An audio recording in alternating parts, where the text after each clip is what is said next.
Hello everyone, myself Dr. Kranti Kumar Singh, DVM, Doctor in Veterinary Medicine from Mumbai Veterinary College. आज देखेंगे हम छोटा सा topic selection of transformant over non transformant and recombinant over non recombinant. इसमें सबसे पहले हम देखने से पहले हम देखते हैं कि हम इसमें यूज करते हैं प्लाज्मिड जिसका नाम है PBR 322। Plasmid PBR 322। अगर हम देखेंगे तो P का मतलब होता है प्लाज्मिड, इसका क्लास जो है नॉमेनक्लेचर हम इसी तरीके से करते हैं। B का मतलब होता है साइंटिस्ट के नाम पे है जिसे बोलते हैं हम बोलीवर। R का मतलब होता है रोड्रिग्वेस। बोलीवर एंड रोड्रिग्वेस ये दो साइंटिस्ट हैं जिन्होंने इसको लेबोरेटरी के अंदर कंस्ट्रक्ट किया था, बनाया था। 322 का मतलब होता है ऑर्डर नंबर, जो कि इसको डिफरेंशिएट करता है अदर प्लाज्मिड से इन सेम लेबोरेटरी। तो हो सकता है 322 के बाद 324, 26 ऐसे बहुत सारे प्लाज्मिड होंगे। हमने सिलेक्ट किया है PBR 322।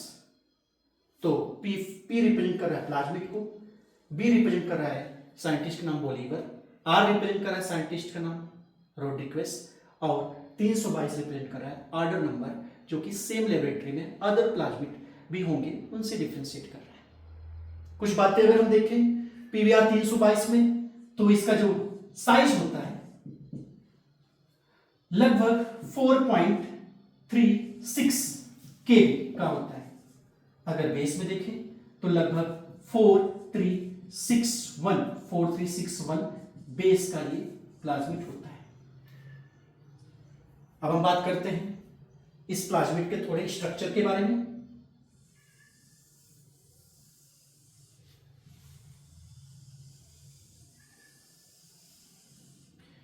इस प्लाज्मिड में लगभग 8 साइट होते हैं। अगर आप देखें 1 2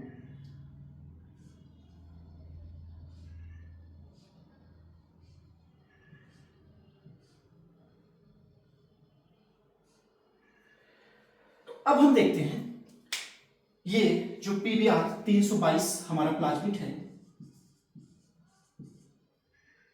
जो है यहां पे प्रेजेंट होता है ओरिजिन ऑफ रिप्लिकेशन ORI। ये सबसे इंपॉर्टेंट है क्योंकि जो ओरिजिन ऑफ रिप्लिकेशन होता है ये replication of the foreign DNA जो हमने लिंक किया है उसके रिप्लिकेशन में ये हेल्प करता है। पहला काम DNA फॉरेन DNA को रिप्लिकेशन में हेल्प करता है जिसको हमने लिंक किया है। दूसरा ये copy number DNA copy number को भी कंट्रोल कर सकता है ओरिजिन ऑफ रिप्लिकेशन। तीसरा ये जो है सपोर्ट करता है हाई कॉपी नंबर। तो इसके 3 काम हमने देख लिया। ओरिजिन ऑफ रिप्लिकेशन को स्टार्ट करता है, दूसरा जो है DNA कॉपी नंबर को भी कंट्रोल कर सकता है, हमें कितने कॉपी नंबर ऑफ DNA चाहिए, और तीसरा ये जो है हाई कॉपी नंबर को सपोर्ट करता है। इसके बाद हम देखते हैं एक साइट और होता है यहां पे जिसे हम बोलते हैं रोप। रोप का मतलब होता है refresher of plasmid, refresher of plasmid, refresher of plasmid. इससे क्वेश्चन भी आया हुआ है। जो रोप है refresher of plasmid it code for protein which help in the DNA replication. तो एक प्रोटीन बनाता है जो कि DNA रिप्लिकेशन में हेल्प करता है। और इस रोप साइट पे जो है यहां पे रिस्ट्रिक्शन एंजाइम प्रेजेंट होता है जिसका नाम होता है PVU2। और हम बात करें तो जो PVU2 है ये एंजाइम रिस्ट्रिक्शन एंजाइम ये DNA को कट करता है और ये मिडिल से कट करता है जिसकी वजह से ये ब्लंट एंड पे कट करता है जिसको हम बोलते हैं ब्लंट एंड या फिर हम बोलते हैं फ्लश एंड। तो ये PVU2 की बात हो गई। इसके बाद हम देखते हैं कि इस PBR 322 प्लाज्मिड में 2 सिलेक्टेबल मार्कर भी पाए जाते हैं। एक को बोलते हैं हम TET-R। TET-R का मतलब हो गया रेजिस्टेंस जीन ऑफ टेट्रासाइक्लिन। ये जो जीन है TET-R ये टेट्रासाइक्लिन एंटीबायोटिक के अगेंस्ट रेजिस्टेंस प्रोवाइड करेगा। और इस टेटार रीजन में हम देखेंगे दो रिस्ट्रिक्शन एंजाइम प्रेजेंट होते हैं। एक का नाम होता है BAMH फर्स्ट और दूसरे का होता है SAL फर्स्ट। तो ये हो गया टेटार एंटीबायोटिक रेजिस्टेंस जीन। दूसरा जो इसमें सेलेक्टेबल मार्कर की तरह काम करता है, दूसरा एंटीबायोटिक रेजिस्टेंस जीन, इसे बोलते हैं एम्पार। जो एम्पार होता है तो इसको पढ़ते हैं हम रेजिस्टेंस जीन ऑफ एम्पीसाइक्लिन। तो ये जो जीन है ये एम्पीसिलिन एंटीबायोटिक के अगेंस्ट रेजिस्टेंस प्रोवाइड करेगा। और यहां पे दो रिस्ट्रिक्शन साइट होते हैं, अगर हम देखेंगे तो सबसे पहला होता है जो है PVU फर्स्ट और यहां पे हम देखते हैं दूसरा होता है PST फर्स्ट। तो ये दो रिस्ट्रिक्शन साइट हो गए, एक हो गया PVU फर्स्ट और एक हो गया PST फर्स्ट। इसके बाद हम देखते हैं टॉप पे PVR 322 में और एक से ज्यादा number of restriction enzyme present होते हैं जिसमें क्लस्टर ऑफ एंजाइम प्रेजेंट होते हैं। तो अगर हम यहां पे देखेंगे तो यहां पे प्रेजेंट है हिंड थर्ड और क्ला फर्स्ट और होता है यहां पे इको R1, हिंड थर्ड, क्ला फर्स्ट और इको R1। तो यहां पे एक से ज्यादा नंबर ऑफ एंजाइम प्रेजेंट है। तो ये स्ट्रक्चर हो गया PVR 322 का जो हमारे एनसीईआरटी में है।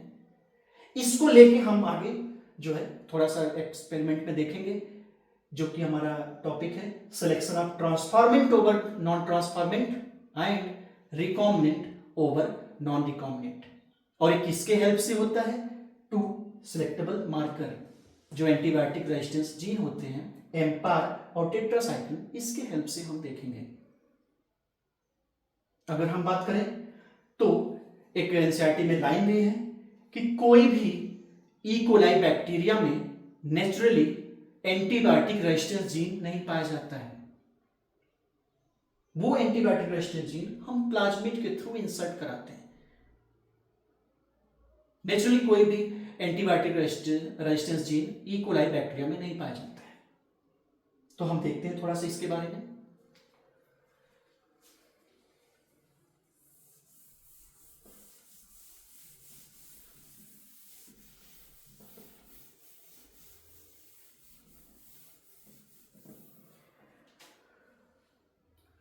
सबसे पहले हम देखते हैं यहां पे ये हमारा PVR 322 प्लाज्मिड हो गया।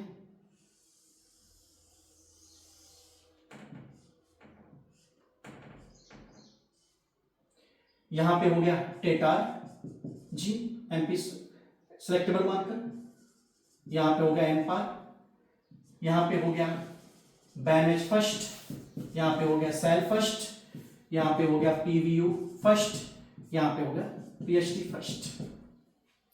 अगर हम देखें तो ये हमारा हो गया जो है फॉरेन डीएनए, जिसे हम बोलते हैं एलियन डीएनए या इसी को बोलते हैं हम डिजायर्ड डीएनए, जिसको हमें इसमें इंसर्ट करना है, या फिर इसको बोलते हैं हम जीन ऑफ इंटरेस्ट।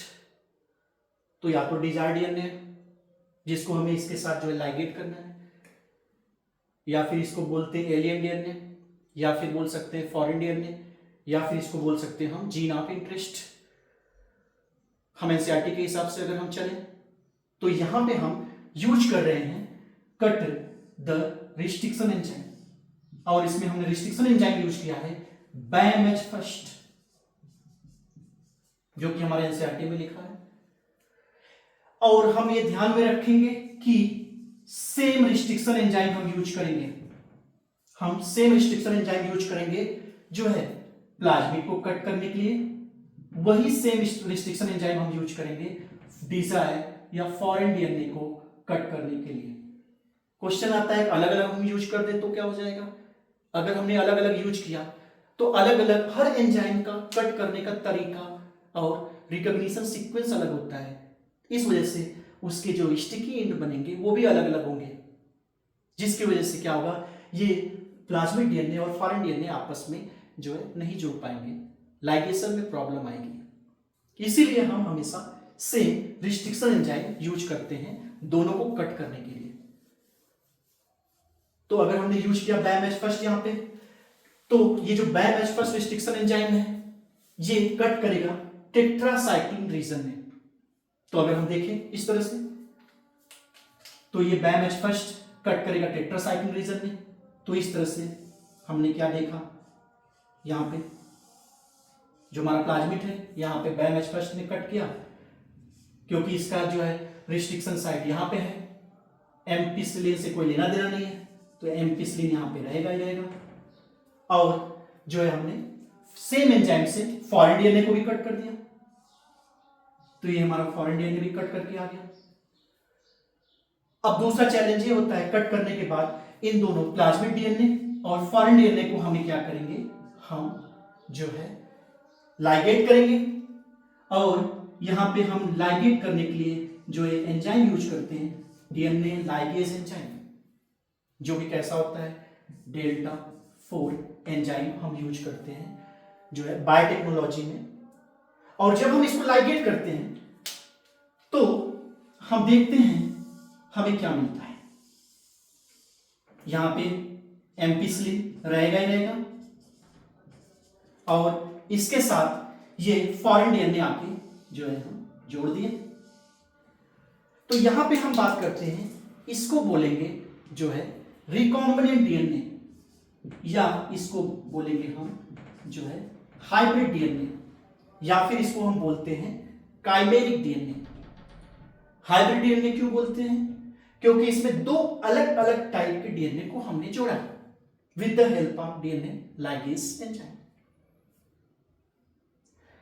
और इसको बोलते हैं हम रिकॉम्बिनेंट डीएनए। अब यहां पे बात ये आती है कि जब हमने यहां पे इस डीएनए को कट करके ज्वाइंट किया, अब यहां पे टेट्रासाइक्लिन रेजिस्टेंस जीन क्या हो गया, लॉस हो गया, ड्यू टू, एनसीईआरटी में लिखा है, due to insertional inactivation of the desired DNA और foreign DNA, loss of the tetracycline resistance gene.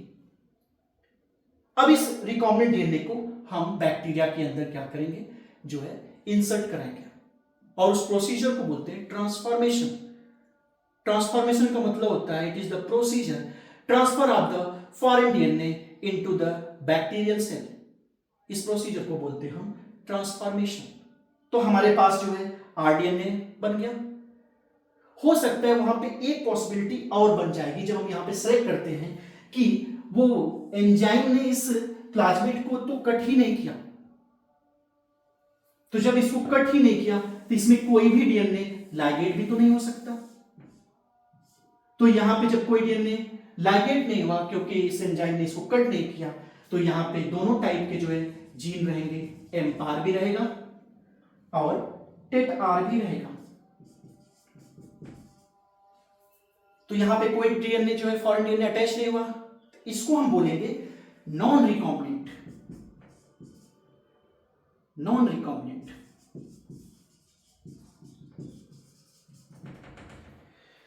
Non recombinant DNA, ये क्योंकि इसमें कोई भी डीएनए जो है फॉरेन डीएनए अटैच नहीं हुआ, क्योंकि इसको एंजाइम ने कट नहीं किया। ये भी एक पॉसिबिलिटी बन सकती है। अगर कट करके अटैच कर दिया, इसे बोलेंगे रिकॉम्बिनेंट डीएनए या हाइब्रिड डीएनए, या फिर इसको बोलते हैं हम काइमेरिक डीएनए। अब हम थोड़ा सा आगे देखते हैं।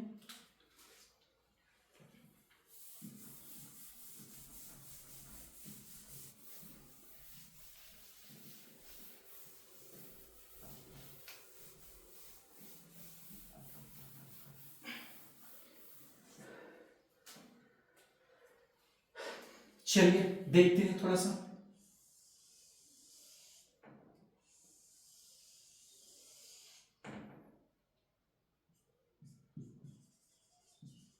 एम्पायर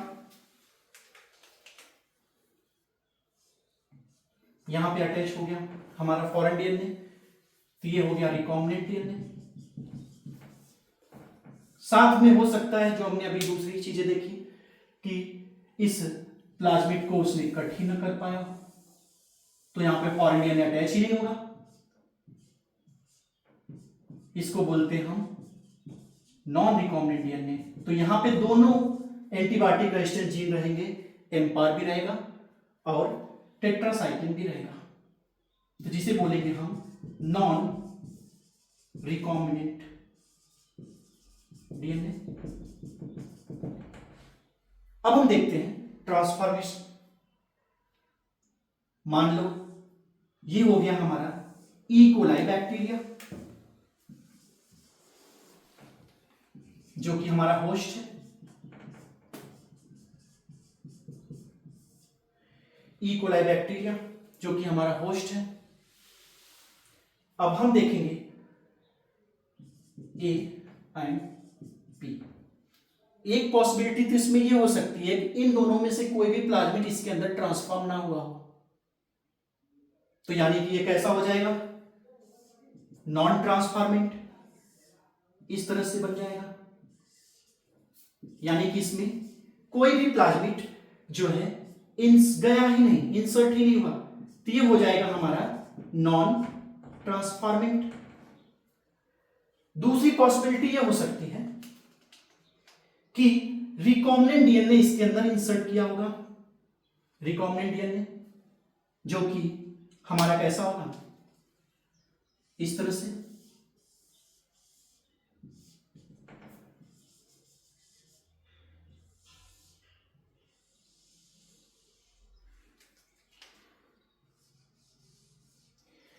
इसमें ट्रांसफॉर्मेंट तो हुआ, ट्रांसफॉर्मेशन तो हुआ,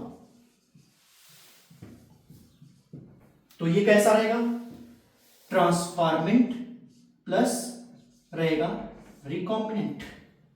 ट्रांसफॉर्मेंट तो हुआ, प्लाज्मिड बैक्टीरिया के अंदर इंसर्ट किया, लेकिन कौन सा इंसर्ट किया, आरडीएनए वाला, तो इसको बोलेंगे ट्रांसफॉर्मेंट प्लस रिकॉम्बिनेंट।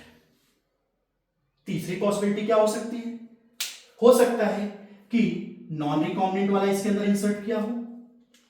फिर देखते हैं क्या होता है।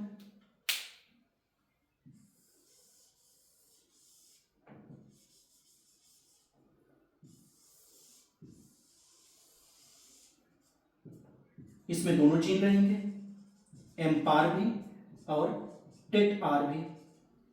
इसको बोलेंगे हम ट्रांसफॉर्मेंट प्लस नॉन रिकॉम्बिनेंट। यानी कि पॉसिबिलिटी एक पहली कौन सी बनी, कोई भी प्लाज्मिड इंसर्ट नहीं हुआ, नॉन ट्रांसफॉर्मेंट। दूसरी पॉसिबिलिटी ये बनी कि ये रिकॉम्बिनेंट वाला प्लाज्मिड इंसर्ट हुआ, और इसको बोलेंगे ट्रांसफॉर्मेंट प्लस रिकॉम्बिनेंट। तीसरी पॉसिबिलिटी ये हुई कि हो सकता है वहां पे बहुत सारे डीएनए है, बहुत सारे बैक्टीरिया है, ये वाली जो है नॉन रिकॉम्बिनेंट इंसर्ट हुआ, ट्रांसफॉर्मेशन तो यहां पे हुआ, लेकिन ट्रांसफॉर्मेशन तो यहां पे हुआ लेकिन नॉन रिकॉम्बिनेंट वाला इंसर्ट कर गया, तो हम इसको टर्म देते हैं कि जो है transformant plus non recombinant. Transformation का मतलब होता है it is the procedure transfer of the foreign DNA into the host bacteria. तो अब हम इसका यूज करेंगे जो है selection, transformant over non transformant, recombinant over non recombinant. तो ये तीन पॉसिबिलिटी लेके हम चलेंगे।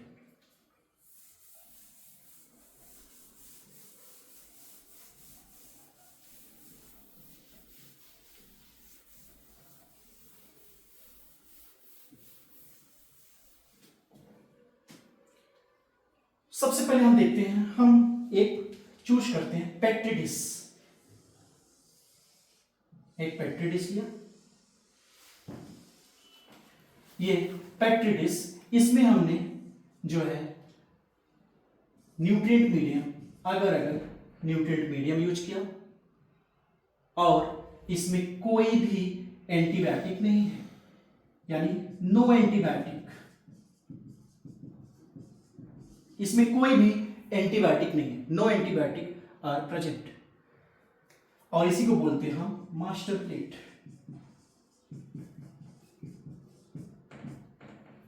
और इसमें हमने क्या किया, इस न्यूट्रिएंट मीडियम में बैक्टीरिया को कल्चर किया। जब हमने बैक्टीरिया को कल्चर किया तो हमें बहुत सारी कॉलोनी मिलती हैं, हम यहाँ पे थोड़ा सा समझने के लिए 3 कॉलोनी लेके चलते हैं। कॉलोनी मान लो ए हो गया, यहाँ पे कॉलोनी बी हो गया, यहाँ पे कॉलोनी सी हो गया। समझने के लिए हम ले लेते हैं। ऐसे यहाँ पे बहुत सारी कॉलोनी रहेंगे, क्योंकि जो बैक्टीरिया है वो मल्टीप्लाई करेगा तो बहुत सारी कॉलोनी बनाएगा। अब हम क्या करते हैं, अलग से 2 पेट्री डिश लेते हैं जिनमें एंटीबायोटिक रखते हैं। तो एक पेट्री डिश हमने लिया, ये इस पेट्री डिश के अंदर अगर न्यूट्रिएंट मीडियम लिया, दूसरा इसमें एंटीबायोटिक हमने लिया एम्पिसिलिन एंटीबायोटिक हमने यहां पे यूज किया, एम्पिसिलिन एंटीबायोटिक। और एक और पेट्री डिश हम लेते हैं, एक और पेट्री डिश लेते हैं जिसमें न्यूट्रिएंट मीडियम हम रखते हैं अगर और यहां पे एंटीबायोटिक रखते हैं टेट्रासाइक्लिन एंटीबायोटिक। ये 2 पेट्री डिश हम लेते हैं, ए और बी। इसके बाद हम क्या करते हैं कि हम एक वुडन ब्लॉक लेते हैं और उस वुडन ब्लॉक को कवर करते हैं, या तो वेलवेट का जो एक क्लॉथ होता है, या तो हम ले सकते हैं मसलिन क्लॉथ, और उस वुडन ब्लॉक को इस तरह से बिना इसको इधर उधर हिलाए इस तरह से टच करते हैं और उसको रिमूव करके यहां पे ऐसे रख देते हैं इस तरह से। तो ये जो कल्चर है वो यहां पे भी आ जाएगा, लेकिन यहां पे कोई एंटीबायोटिक रेजिस्टेंट जीन नहीं है। यहां पे क्या है, एंटीबायोटिक रेजिस्टेंट जीन एम्पिसिलिन है। तो यहां पे हम क्या देखते हैं कि जो ए वाला कॉलोनी है वो धीरे धीरे presence of antibiotic resistant gene, जो ए कॉलोनी है वो डिस्ट्रॉय हो रही है, लेकिन जो बी वाली कॉलोनी है वो मल्टीप्लाई कर रही है इस रीजन में, और यहां पे जो सी कॉलोनी है ये भी मल्टीप्लाई कर रही है। ये हो गया सी कॉलोनी, ये हो गया बी कॉलोनी। ए कॉलोनी जो है वो धीरे धीरे बैक्टीरिया वहां पे मल्टीप्लाई नहीं कर पा रहे, धीरे धीरे डिस्ट्रॉय हो रहे हैं in presence of the antibiotic. तो इसमें हमें क्या समझ में आता है कि यहां पे जो बैक्टीरिया है इसके अंदर एंटीबायोटिक रेजिस्टेंट जीन तो है, एम्पार जीन तो है, नहीं तो ये यहां पे सरवाइव नहीं कर पाते। हमने पहले ही बताया कि ई कोलाई बैक्टीरिया में नेचुरली कोई भी एंटीबायोटिक रेजिस्टेंट जीन पाया नहीं जाता है। वो एंटीबायोटिक रेजिस्टेंट जीन किसके थ्रू गया, थ्रू द प्लाज्मिड, जो उस बैक्टीरिया को पर्टिकुलर एंटीबायोटिक के लिए रेजिस्टेंस प्रोवाइड कर रहा है। यानी कि हम मान के चले कि जो ए वाला कॉलोनी है इसमें कोई भी एंटीबायोटिक रेजिस्टेंस जीन नहीं है, यानी कि इसमें कोई भी प्लाज्मिड इंसर्ट नहीं किया, यानी ये कैसा है, नॉन ट्रांसफॉर्मेंट।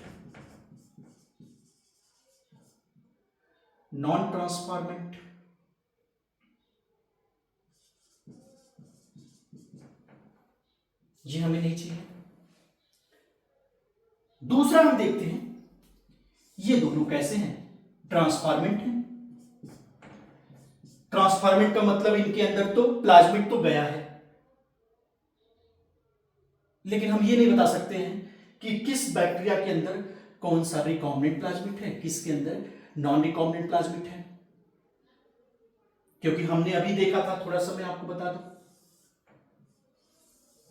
चाहे आपका रिकॉम्बिनेंट डीएनए हो, आरडीएनए,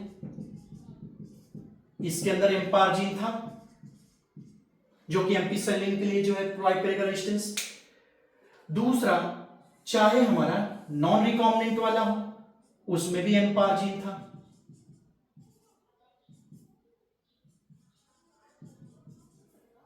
दोनों में एम्पार जीन है, तो यानी हम इससे नहीं बता पाएंगे अभी कौन सा रिकॉम्बिनेंट है, कॉलोनी ए या कॉलोनी बी।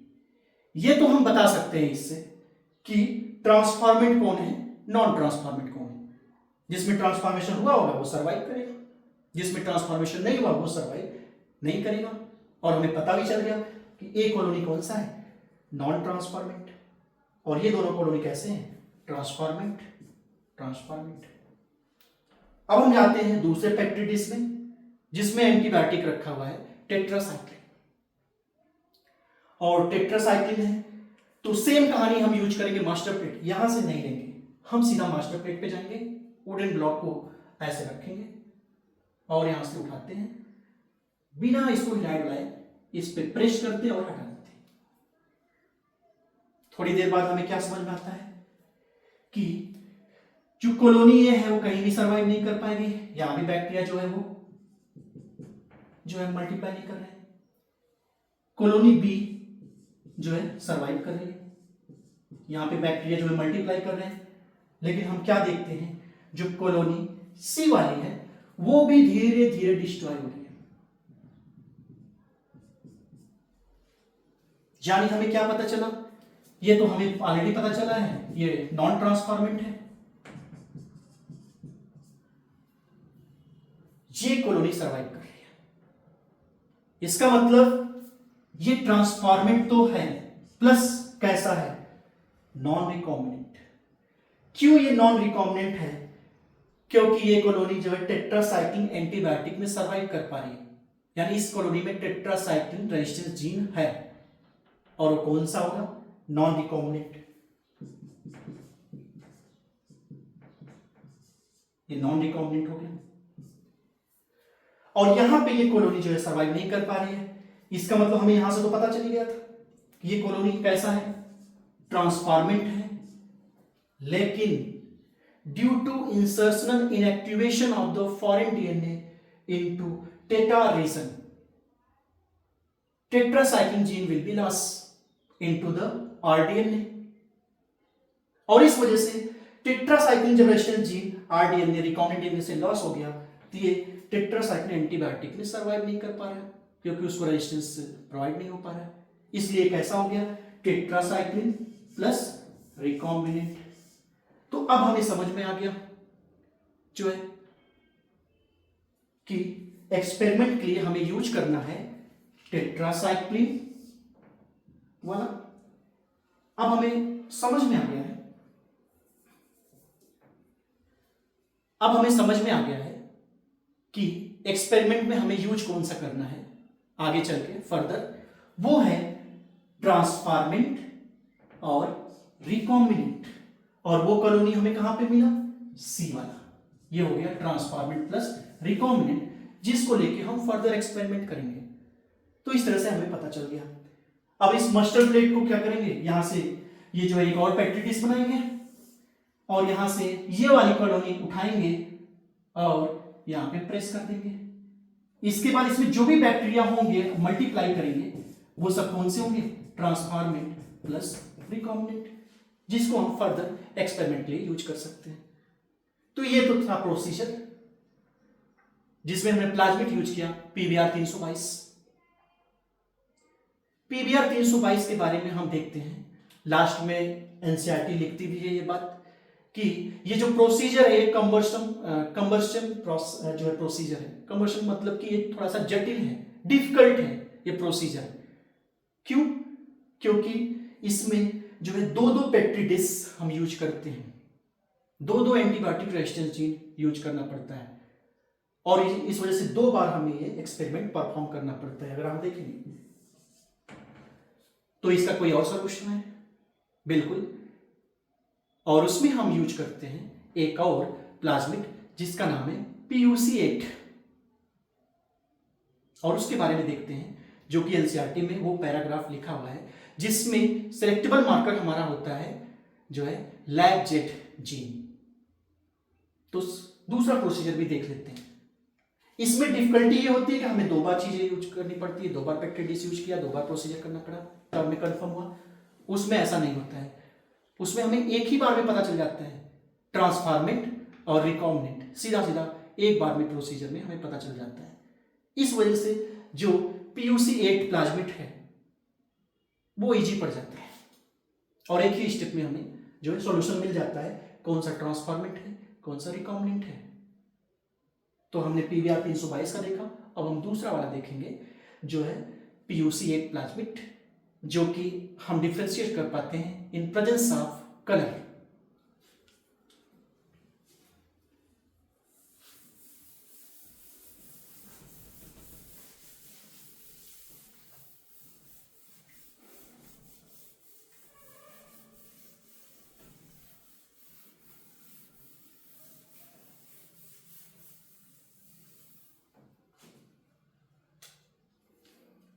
सबसे पहले देखते हैं हम प्लाज्मिड जो हम लेते हैं PuC8।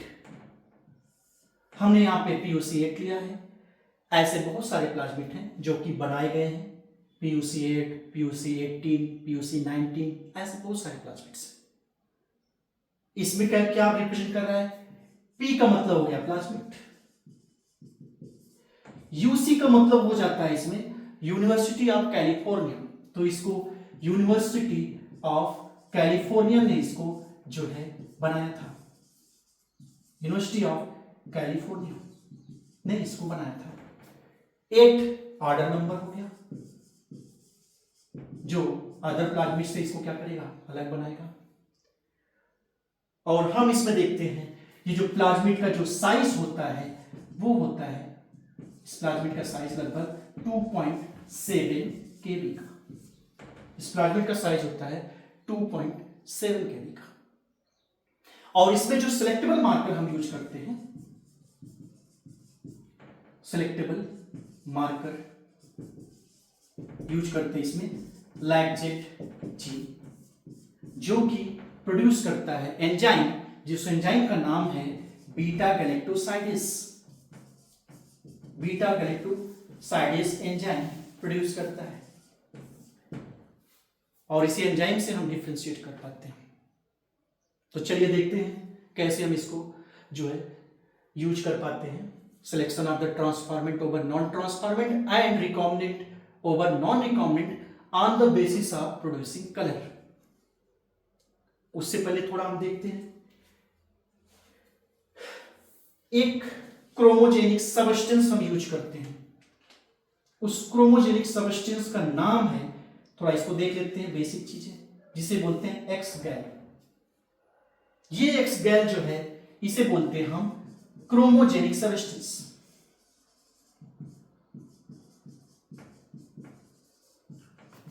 एक्स गैल इसे बोलते हैं हम क्रोमोजेनिक सबस्टेंस, और इसका नाम होता है 5-bromo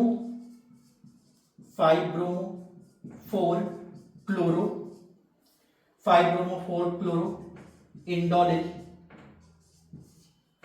beta D galactopyranose, beta D galactopyranose, 5-bromo 4-chloro beta D galactopyranose.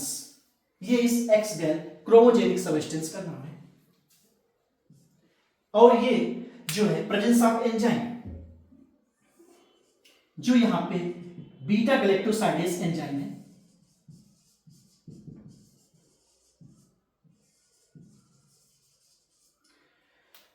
ये इसको ब्रेक डाउन कर देता है एक्स गैल को, और इसको जब ब्रेक डाउन करता है तो यहां पे जो प्रोडक्ट बनता है 5,5-डाइब्रोमो 5,5-डाइब्रोमो 4,4-डाई क्लोरो इंडिगो 5,5-डाइब्रोमो 4,4-क्लोरो इंडिगो। ये सबस्टेंस जैसे ही ये ब्रेक होने के बाद डायमराइज होता है और ये कलर प्रोड्यूस करता है, जिसे हम बोलते हैं ब्लू कलर। प्लस साथ में जो है गैलेक्टोस वो सेपरेट हो जाता है, प्लस गैलेक्टोस ये सेपरेट हो जाता है, और इसी की वजह से, इस एंजाइम की वजह से जब ब्रेक होता है तो ये डायमराइज हो जाता है और ब्लू कलर प्रोड्यूस होता है। चलिए अब हम देखते हैं कैसे हम इसका यूज करते हैं। ये कहानी हो गई एक्स गैल क्रोमोजेनिक सबस्टेंस, जिसका हम यूज करेंगे पता करने में कौन सा ट्रांसफॉर्मेंट है, कौन सा रिकॉम्बिनेंट है।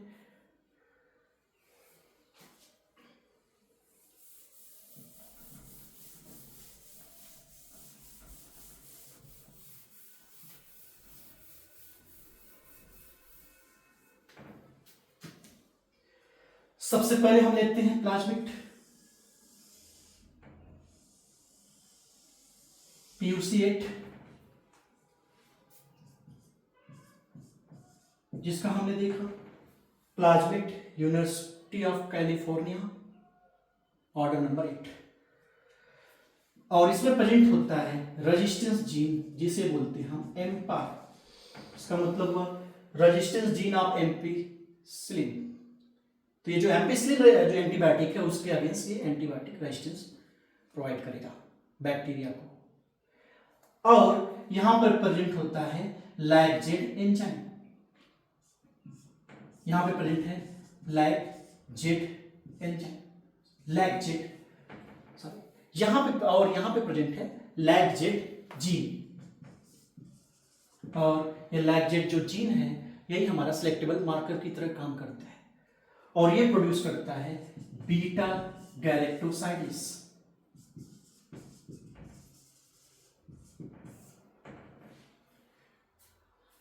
और यहां पे जो होते हैं बहुत सारे रिस्ट्रिक्शन एंजाइम प्रेजेंट होते हैं, जैसे हम बात करें EcoR1 प्रेजेंट होता है, BAMH फर्स्ट प्रेजेंट होता है, सेल फर्स्ट प्रेजेंट होता है। ऐसे बहुत सारे क्लस्टर ऑफ द एंजाइम यहां पे प्रेजेंट होते हैं। और हम क्या करेंगे, इसमें से कोई भी एक एंजाइम हम उठाएंगे रिस्ट्रिक्शन एंजाइम, जो कि कट करेंगे। ये हमारा हो गया फॉरेन डीएनए, जिसे बोलते हैं हम जीन ऑफ इंटरेस्ट, और इसको कट करते हैं। किसी भी एंजाइम से हम कट करेंगे, लेकिन यहां पे सेम एंजाइम हम यूज करेंगे। इनमें से कोई भी एक एंजाइम उठाओ जो इस रीजन में कट करेगा, और यहां पे सेम एंजाइम हम यूज करते हैं। तो ये एंजाइम जो है प्लाज्मिड को भी कट करेगा और फॉरेन डीएनए को कट करेगा। ये हो गया हमारा फॉरेन डीएनए, या इसी को बोलते हैं डिजायर डीएनए, या ये हो गया जीन ऑफ इंटरेस्ट, या इसी को बोलते हैं एलियन डीएनए। इसके बाद ये हो गया हमारा प्लाज्मिड।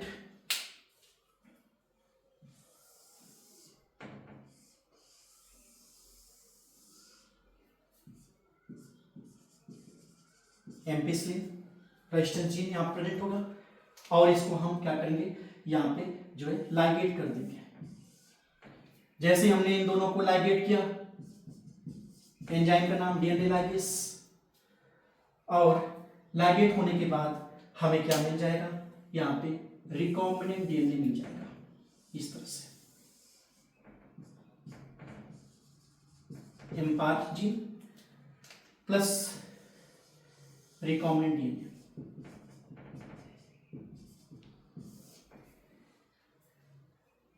अगर हम देखेंगे इस रिकॉम्बिनेंट डीएनए में, due to insertion of the foreign gene into plasmid, plasmid will be loss lacZ gene.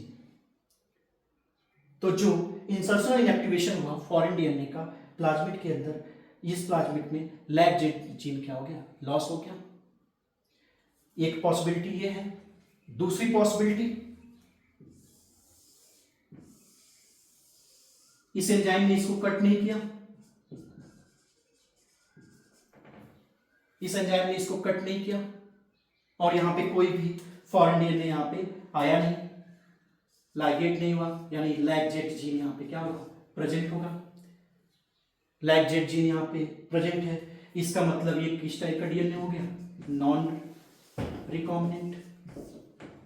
अब हम इसको लेके चलेंगे नॉन रिकॉम्बिनेंट जो डीएनए है अगले प्रोसीजर में, जो कि हमारा टॉपिक ही है selection of transformant over non transformant, recombinant over non recombinant. इससे पहले हमने वही चीज देखी थी, मैं थोड़ा सा आपको बता दूं। ये इकोलाई बैक्टीरिया हो गया हमारा होस्ट,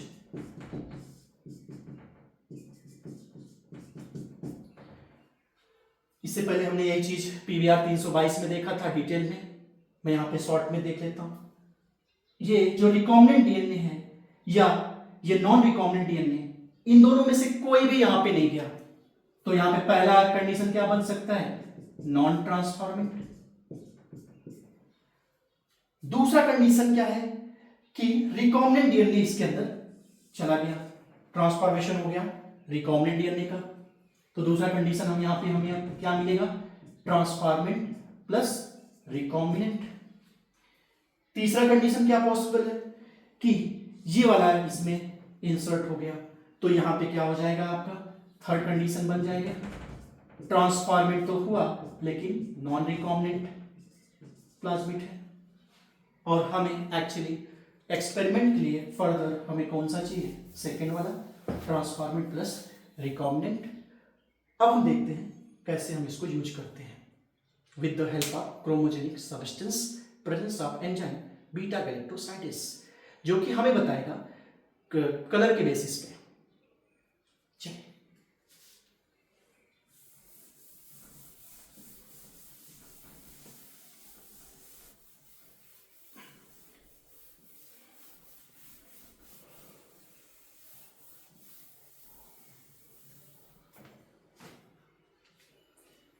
तो हम देखते हैं, यहां पे हमने ले लिया मास्टर प्लेट, पेट्री डिश, और इस पेट्री डिश को हमने नाम दे दिया मास्टर प्लेट, जो हमारा मेन प्लेट है। और यहां पे हमने क्या किया, जो है कोई भी एंटीबायोटिक रेजिस्टेंस जीन, कोई भी एंटीबायोटिक्स हमने यहाँ पे नहीं लिया है। यहाँ पे हमने जो है न्यूट्रिएंट मीडियम लिया है, अगर जिसमें बैक्टीरिया क्या करेगा, मल्टीप्लाई करेगा इस न्यूट्रिएंट मीडियम में, और हमें बहुत सारे बैक्टीरिया की कॉलोनी मिलते हैं। इसमें बहुत सारे कॉलोनी होंगे, लेकिन हम 3 ही लेके चलते हैं ताकि चीजें सिंपल हो। सबसे पहले हम देखते हैं ए कॉलोनी, बी कॉलोनी, सी कॉलोनी हमने मार्क कर दिया। एक और हम पेट्री डिश लेते हैं, ये एक और हमने पेट्री डिश लिया, और इस पेट्री डिश में हमने क्या देखा, इसमें हमने न्यूट्रिएंट मीडियम लिया अगर दूसरा इसमें हमने लिया क्रोमोजेनिक सब्सटेंस डाला एक्स गैल, जिसके बारे में हमने बताया 5 bromo 4 chloro indoline beta D galactopyranose, plus यहां पे हमने जो है एंटीबायोटिक लिया एम्पिसिलिन एंटीबायोटिक हमने यहां पे चूज किया। और प्रोसीजर सेम होता है, हमने लिया वुडन ब्लॉक, और उस वुडन ब्लॉक में जो है या तो यहाँ पे मसलिन क्लॉथ यूज करेंगे या तो वेलवेट क्लॉथ आप यूज कर सकते हो, और उस मास्टर प्लेट को इस तरह से हम उसको प्रेस करते हैं, और बिना हिले डुले यहाँ से इसको रिमूव करते हैं, और अपने दूसरे पेट्री डिश पे इस तरह से प्रेस करके हटा लेते हैं। कुछ टाइम बाद हमें क्या पता चलता है कि यहाँ पे जो है ए वाला जो कॉलोनी है वो डिस्ट्रॉय हो रहा है, ए कॉलोनी जो है डिस्ट्रॉय हो रहा है, यानी कि ये बैक्टीरिया जो कॉलोनी ए वाला बैक्टीरिया है वो सरवाइव नहीं कर पा रहा है। इसका मतलब उसमें एंटीबायोटिक रेजिस्टेंस जीन तो गया ही नहीं, इस वजह से वह एम्पिसिलिन एंटीबायोटिक की वजह से क्या है हो रहा है, डिस्ट्रॉय हो रहा है, सरवाइव नहीं कर पा रहा है। इसका मतलब कॉलोनी ए हमारा कैसा है, नॉन ट्रांसफॉर्मेंट कॉलोनी है। इसके बाद हम देखते हैं कि जो कॉलोनी बी है, कॉलोनी बी ये कॉलोनी बी तो मल्टीप्लाई कर रही है, लेकिन ये कॉलोनी बी कैसा है, कलरलेस है,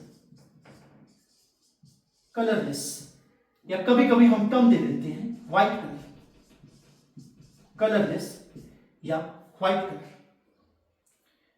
और कॉलोनी सी जिसमें हमने क्या देखा कि यहां पे कॉलोनी जो है हमें ब्लू कलर प्रोड्यूस हो रहा है, ये जो है कैसा है, blue colour, blue colour colony हमें सी में मिल रहा है। तो हमें डायरेक्टली सिंगल प्रोसीजर में पता चल गया कि बी और सी कॉलोनी तो ट्रांसफॉर्मेंट है और ए कॉलोनी नॉन ट्रांसफॉर्मेंट है। लेकिन अब हमें पता करना है जो है कौन सा रिकॉम्बिनेंट है, कौन सा नॉन रिकॉम्बिनेंट है।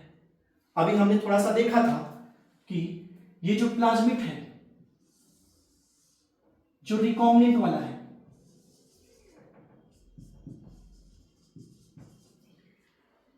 ये आरडीएनए प्लाज्मिड, इसके अंदर जो लैग जेड जो जीन है वो यहां पे क्या है, absent नहीं है, नॉन रिकॉम्बिनेंट वाले में। जब लैक्जेट जीन नहीं है तो यहां पे क्या होगा, beta galactosidase, beta galactosidase enzyme भी नहीं होगा, वो भी नहीं बनेगा। तो क्या होगा, प्रेजेंस ऑफ एक्स गैल, ये इसको तोड़ नहीं पाएगा। तो जब एक्स गैल को नहीं तोड़ पाएगा तो ये क्या प्रोड्यूस करेगा, तोड़ नहीं पाया तो व्हाइट कलर। लेकिन दूसरा हमने क्या देखा, ये जो पीयूसी प्लाज्मिड है इसमें एम्पार टेट्रासाइक्लिन प्लस इसके अंदर लैक्जेट जीन प्रेजेंट है। जब लैक्जेट जीन प्रेजेंट है तो ये बीटा गैलेक्टोसाइडेस एंजाइम भी प्रोड्यूस करेगा, ये बीटा गैलेक्टोसाइडेस एंजाइम प्रोड्यूस करेगा।